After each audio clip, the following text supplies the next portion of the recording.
नमस्कार दोस्तों, crescent education classes में आप सभी का स्वागत है। उम्मीद करते हैं आप सभी लोग स्वस्थ हैं। आज की वीडियो में दोस्तों हम बात करेंगे उत्तराखंड डीएलएड के बारे में। उत्तराखंड डीएलएड की आयु सीमा बढ़ाने की दोस्तों मांग कर दी गई है, क्योंकि उत्तराखंड डीएलएड की आयु सीमा के अगेंस्ट में दोस्तों कुछ अभ्यर्थी कोर्ट चले गए थे और कोर्ट ने दोस्तों निर्देश दिया है विद्यालय शिक्षा परिषद रामनगर को कि आप इनके फॉर्म भी एक्सेप्ट करें और इनके जो फॉर्म पे जो भी डिसीजन रहेगा वो कोर्ट के निर्णय के अधीन रहेंगे, तब तक आप इनको अलाउ करिए। और अभी नेक्स्ट जो हेयरिंग है दोस्तों वो दिसंबर में होने वाली है।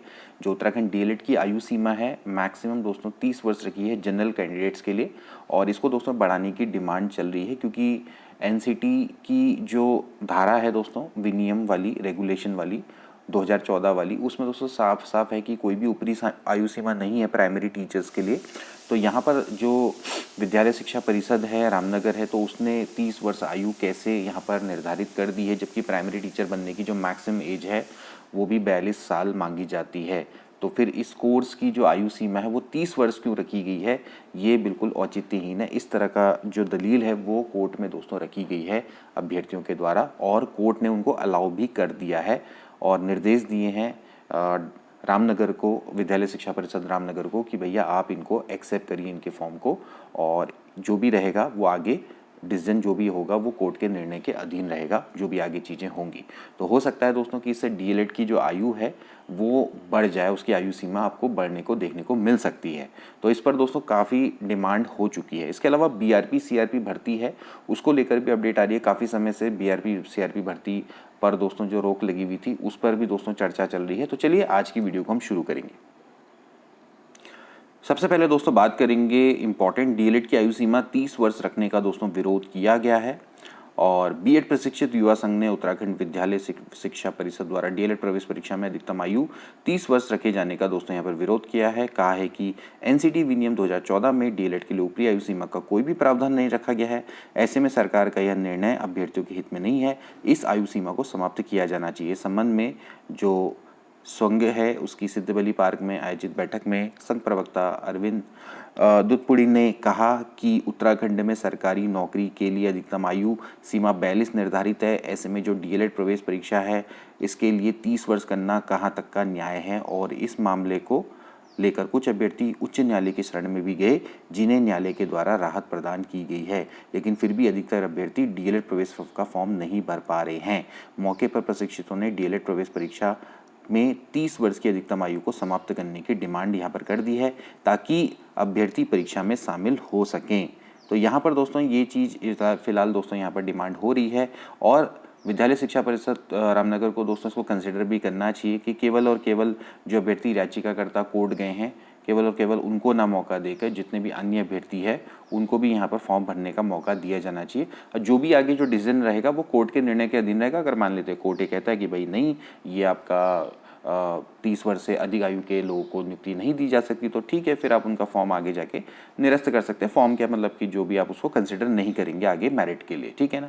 लेकिन फिलहाल अभी यह है कि फॉर्म भरने का मौका यहाँ पर दिया जाना चाहिए। तो यहाँ पर ये सभी लोग मौजूद थे और इन लोगों ने यहाँ पर डिमांड कर दी है। इन्होंने कहा है कि जो प्रशिक्षित है उन्होंने कहा है कि जो आयु सीमा है उसको 42 वर्ष करने की डिमांड करी है। हालांकि 42 साल तो मुझे लगता नहीं कि होगी, लेकिन अन्य राज्यों को भी देखा जाएगा बाहर डीएलएड की क्या एज है, तो 35 से 36 वर्ष तक हो सकती है। मतलब कम से कम 2 साल का कोर्स होगा। 2 साल के कोर्स के बाद फिर आप प्राइमरी टीचर्स के लिए अप्लाई करेंगे, और प्राइमरी टीचर्स की जो अपर एज होती है 42 साल होती है, तो उसका भी ध्यान रखना होगा। तो ये सब चीज़ें यहाँ पर थोड़ा सा रहेंगी, क्योंकि अगर आप 42 साल रखेंगे तो 42 से भी बंदा 44 साल की एज में इस कोर्स को कर पाएगा, एंड देन उसके बाद उसकी ज्वाइनिंग किस तरह से होगी, क्योंकि 42 साल तो मैक्सिमम एज है प्राइमरी टीचर बनने की ना। तो फिर वहाँ पर पूरी नियमावली पूरी चेंज हो सकती है, फिर वो तो निर्णय पूरा शासन स्तर पर, कैबिनेट स्तर पर चला जाता है, ठीक है। तो यहाँ पर फिर बहुत सारी चीज़ें परिवर्तित करनी पड़ जाएंगी, लेकिन इसमें देखना रहेगा कि आयु सीमा ये यहाँ पर कितनी बढ़ाते हैं, बढ़ाते भी हैं या नहीं बढ़ाते हैं। लेकिन कोर्ट ने क्योंकि इनके फेवर में डिसीजन दिया है, तो हो सकता है कि यहाँ पर आपको आयु सीमा बढ़ती हुई देखने को मिले।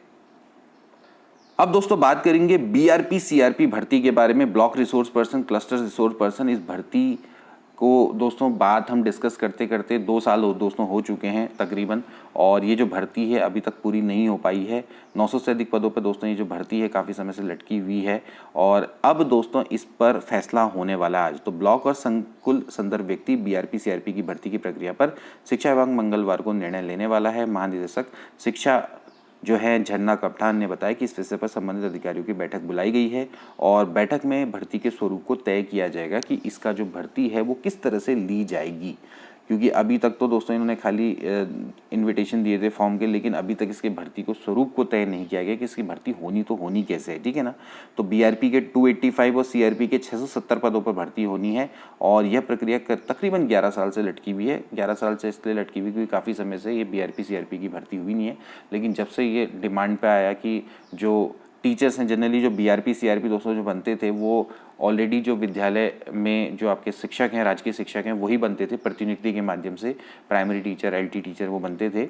लेकिन जब से राज्य सरकार ने कहा कि ये लोग अपना केवल शिक्षण कार्य करेंगे, इसके अलावा बीआरपी सीआरपी का कार्य नहीं करेंगे, तब से बीआरपी और सीआरपी के काफ़ी पद दोस्तों खाली चल रहे हैं। और ये केंद्र पोषित योजना है, पूरा जो धन है वो आपका केंद्र से आता है, समग्र शिक्षा अभियान के अंतर्गत आता है। तो जो भी आपकी सैलरी आएगी वो आपकी केंद्र सरकार से आएगी, और जनरली जो केंद्र सरकार से सैलरी आएगी वो आपकी जो संबंधित, क्योंकि इसमें इन्होंने बीच में आउटसोर्स की व्यवस्था करी है, तो फिर जो संबंधित कंपनी है उसके पास जाएगी जिसने एक तरह से टेंडर लिया होगा गवर्नमेंट से, वो आपको सैलरी देगी। तो इसमें जो सैलरी है और धन है इसकी कोई भी समस्या नहीं है। बस समस्या अटकल यही आ रही कि इसका स्वरूप कैसा रहे, स्ट्रक्चर कैसा रहे, क्या इसमें योग्यता, शैक्षिक योग्यता तो इन्होंने निर्धारित कर दी, लेकिन फिर भी अभी तक इसका सिलेक्शन जो प्रोसीजर है वो अभी तक डिसाइड नहीं हुआ है। तो इतने सालों से काफ़ी समय से लटकी हुई है। 970 पदों पे मतलब 985 है तकरीबन, आप देख लीजिए यहाँ पर 285 और 670 हैं, मतलब इतने पदों पर दोस्तों आपकी ये भर्ती दोस्तों यहाँ पर आपकी काफ़ी समय से लटकी हुई है, ठीक है। तो इसमें दोस्तों देखना रहेगा, 955 पद हैं, तो 955 पदों पर दोस्तों जो भर्ती है काफ़ी समय से लटकी हुई है। तो देखना रहेगा कि दोस्तों यहाँ पर अब आगे क्या रुख रहता है, आज इनके द्वारा क्या निर्णय लिया जाता है, और जो भी निर्णय रहेगा उससे संबंधित अगर कोई भी महत्वपूर्ण अपडेट होगी तो वो हम आपको नेक्स्ट वीडियो में दे देंगे। मिलेंगे नेक्स्ट वीडियो में, तब तक के लिए take care and good bye.